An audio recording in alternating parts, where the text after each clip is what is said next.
Сегодня в Саудовской Аравии должны состояться переговоры между делегациями Соединенных Штатов и Украины. Американскую группу возглавит госсекретарь Марко Рубио. С украинской стороны будет присутствовать глава офиса президента Андрей Ермак и его заместитель, а также министр иностранных дел Украины и министр обороны. Заявленная тема встречи – обсуждение возможного формата полного или частичного перемирия в российско-украинской войне. Российская сторона в переговорах не участвует. На момент записи ролика пока трудно судить об эффективности внешней политики администрации Трампа. Можно лишь констатировать факт. Прекращение огня стали обсуждать на высшем политическом уровне. Да, пока что это всего лишь слова.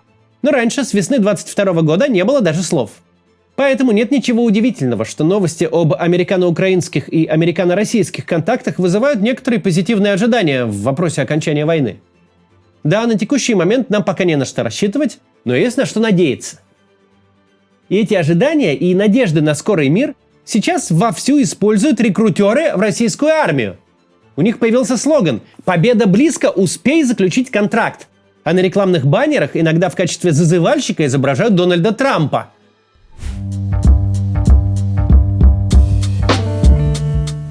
Если быть совсем точным, целиком слоган звучит так: «Успей получить все льготы и выплаты, заключи контракт с Минобороны РФ».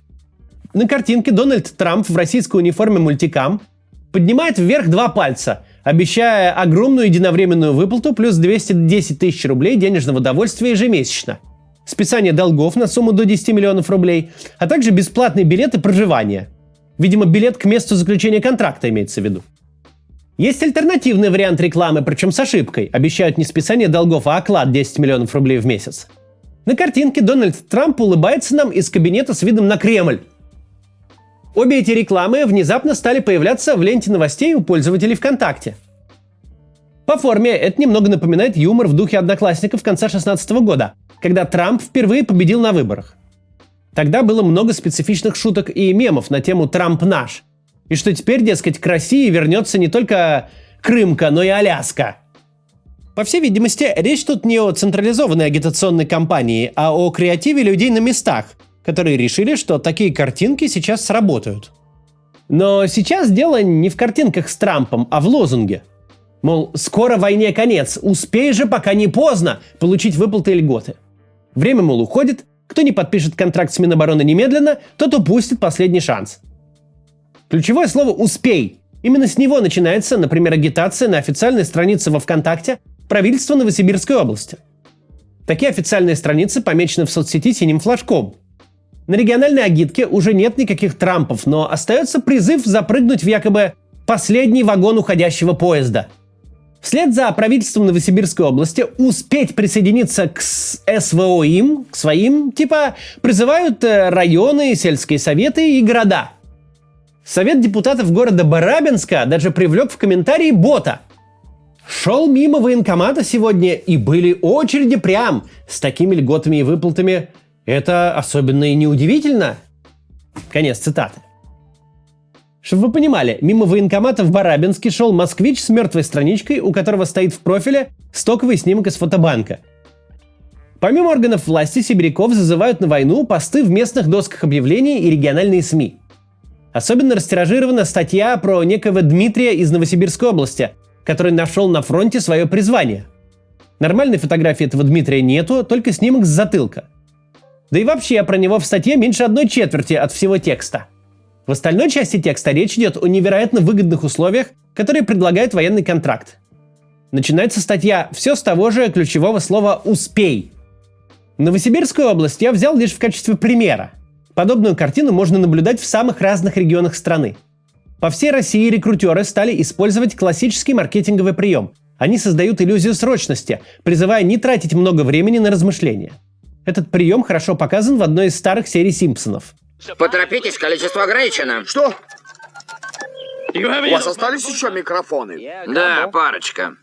Смысл тут понятный. Успей подписать контракты и взять все огромные выплаты до тех пор, пока война не закончилась. Ведь она уже вот за углом. Возьмешь выплаты и все.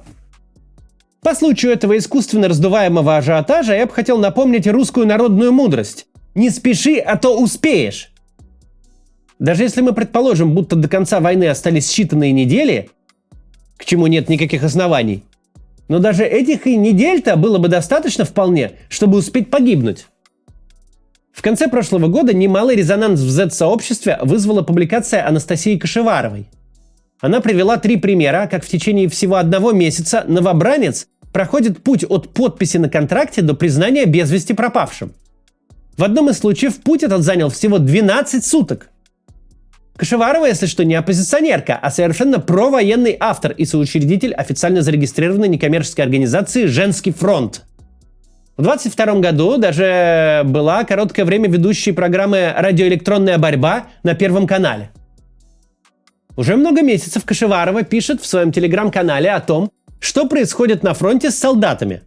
Рассказывает в том числе о раненых и инвалидах, которых не лечат, а добивают, направляя их в штурмы. Недавно Кашеварова даже смогла рассказать о такой практике в эфире госканала «Соловьев Лайв». Один задыхался, у другого такая нога, у третьего рука перебита, у четвертого вообще нет руки. И их всех, значит, ребята, штурмуем деревню, которая нахрен как бы никому еще и не нужна, но мы, значит, задача есть, штурмуем. Собственно, почему мы начали разбираться, я тогда эту тему поднимала, многие не верили, что такое может быть. Вот эти недолеченные с аппаратами Елизарова, где-то с рукой не сгибающейся, где-то вот с этим осколком, который вот прямо у сердца, кто-то задыхается, у кого-то шумы в головах, они попадают на фронт, они попадают на передок. Так вот, если война и продлится лишь считанные недели, чего не может гарантировать никто, включая Дональда Трампа, и чем, опять же, совершенно не пахнет, то даже в этом случае у успевшего подписать контракт есть все шансы успеть погибнуть. Варианта дождаться окончания боевых действий в тренировочном лагере, вероятнее всего, не будет. Подготовка пехотинца-штурмовика занимает пару дней. Причем в незавидной роли бойца штурмовой пехоты очень часто обнаруживают себя люди, которые, как они сами думали, подписывались быть водителями, обеспеченцами или операторами беспилотников. У таких смертников может не быть варианта получить ранение и долежать войну в госпитале. Я много говорил об этом, делал даже отдельные ролики. Сейчас о беспрецедентной практике доизрасходования, как это называется, раненых, заговорили и на государственном телевидении. Командир требует явись в подразделение. Человек не является, варианта 2. Сочи, это возбуждение уголовного дела. Суд, срок, штурм, до свидания. Либо человек честный, он приезжает, у него нет ноги, руки, а ему говорят: слушай, а у тебя нет юридического освобождения. Да, нет руки, ноги, глаза. А что тебе мешает штурмовать? Иди штурмуй. И эти недолеченные ребята идут воевать, и они же балласт, от них толку нет. Но все равно они попадают на ЛБС с автоматом. Кстати, в упомянутом мной Новосибирске на днях уже 2-й раз за этот год вышел с одиночным пикетом врач Валерий Илларионов, протестуя против отправки на фронт раненых. Он говорит о тех, кому вроде бы посчастливилось не остаться на передовой, а доехать до тыловых госпиталей. Только толку от этого никакого. Из тыла солдат без лечения гонят обратно на передовую. По сути, они просто туда-сюда скатались. И это, повторюсь, им еще повезло. Они в этих разъездах хоть немного времени выиграли. Уважаемые россияне, повторно обращаюсь к вам и информирую вас о том беспределе, который творится в рядах российской армии. Я как врач об этом говорю. Раненых бойцов, искалеченных, заболевших отправляют в тыл якобы на лечение. Здесь им реальной помощи не оказывают. И вновь искалеченных, раненых на костылях, с неработающими руками и ногами, с психотравмой, травмой там черепа, головы, головного мозга, вновь формируют батальоны и отправляют на фронт. Считаю это абсолютно недопустимым. Рассматривая этот совершенно на горизонте ненаблюдаемый вариант со скорым окончанием боевых действий, нельзя не поговорить о логике самой войны.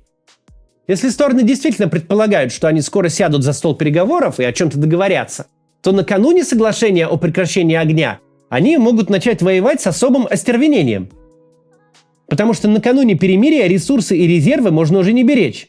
Их можно сжечь здесь и сейчас, чтобы выбить себе наилучшие переговорные позиции и к моменту замирения оставить за собой больше территорий. Так бывает не всегда. Бывает и наоборот, когда перемирию предшествует деэскалация. Но всякому потенциальному новобранцу следует держать в голове: у него велики шансы успеть в самую жестокую мясорубку. И сейчас-то в российской армии с личным составом никто не церемонится. Ни со здоровыми, ни с ранеными. Но может быть еще хуже. И это мы рассматриваем лишь тот условно благоприятный вариант, при котором война скоро будет завершена или заморожена. Но кто сказал, что именно так и случится? С 28 февраля на протяжении вот уже 2 недель вся информационная повестка посвящена побочному сюжету этой войны. Дональд Трамп пытается принудить Владимира Зеленского согласиться на прекращение огня по нынешней линии фронта и без предварительных условий. Но когда завершится этот сайд-квест, война сама по себе не закончится. Ведь основная сюжетная линия – разговор о прекращении огня с Владимиром Путиным. И это еще даже не начиналось. А тут-то и начнется самое интересное. Готов ли пойти на перемирие без предварительных условий? Или вообще на какое-либо перемирие сам инициатор войны? К сегодняшнему дню Путин до сих пор не снял свои территориальные требования. Да и не собирается даже этого делать. Луганская, Донецкая, Херсонская и Запорожская области целиком. Это вписано в Российскую Конституцию, и Путин говорит, что ему это все надо отдать. В феврале этого года такие требования вновь повторил Сергей Лавров. Глава российского МИДа заявил, заморозка конфликта по текущей линии фронта невозможна. Это заявление никто не дезавуировал. Я не знаю, скоро или не скоро закончится эта война.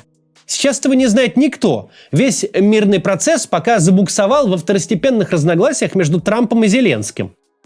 До основных, мягко говоря, разногласий между Зеленским и Путиным мирный процесс не доехал даже и близко.